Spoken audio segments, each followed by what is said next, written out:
Well, with Forza, we want to appeal to a wide range of customers, and people play the game for a lot of different reasons. Real-world tracks are compelling because people want to go out and drive the tracks that they see on TV, and famous race car drivers have driven from all around the world these exotic locations. Hockenheim in particular was a great opportunity for us to get a track in Germany and have some balance across Europe.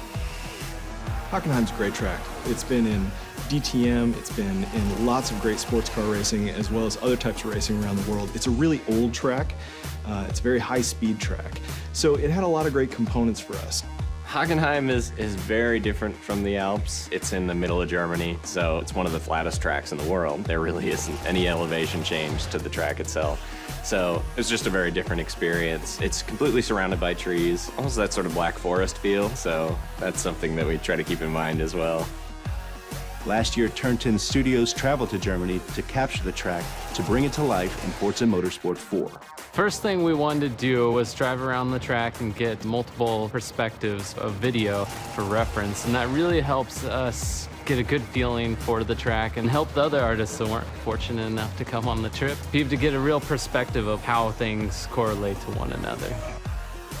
My plan was to capture every square inch of this place, from the smallest details like tire skids to spherical panoramas. Between the three of us, I would estimate that we won't be leaving this track with less than 10,000 photos.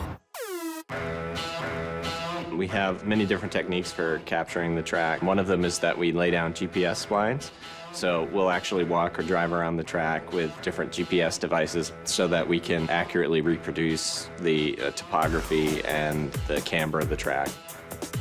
There's a guy that wears this military-grade GPS harness with his little antenna. It's sub-centimeter accurate on the horizontal and it's sub-foot accurate on the vertical, and he walks the edges of the tracks. The poor guy that has this has to walk the inner and outer loops of this circuit and then get the outer barrier so that we get the exact information of where the ribbon goes, where the curbing is, where the walls are, all the structures. Everything is inch perfect where this stuff exists, all the camber angles in the corners.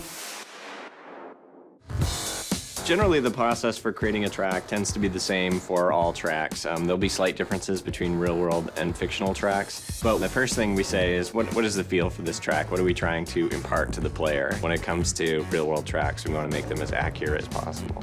Hockenheim in particular, that comes down to the Mercedes grandstand. There's a grandstand there that's shaped like a giant C, and it dominates the entire track. It's almost like a monument to the area itself, so we put a lot of detail into it.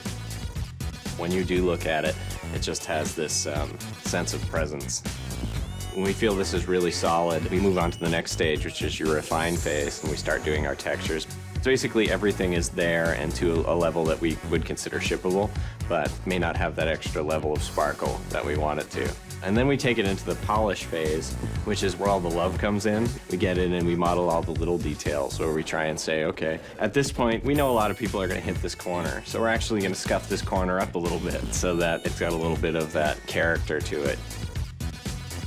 For the ultimate test, we'll bring in pro race drivers, guys like Gunnar Jeanette, who've actually raced on a lot of these tracks, to give us his feedback. Because it can be inch perfect, but he can be like, you know, I use this brake marker, this rubber strip, right before the curbing on this, and then I turn, and this seems like it's happening just a little bit late, or this bump isn't quite bad enough. This upsets my car when I go in over here.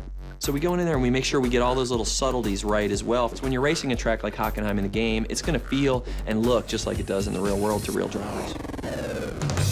We've measured, we've filmed, and we've photographed. It's time to take all of that source material and bring it to life. Here it is in all its glory in Forza Motorsport 4, it's Hockenheim.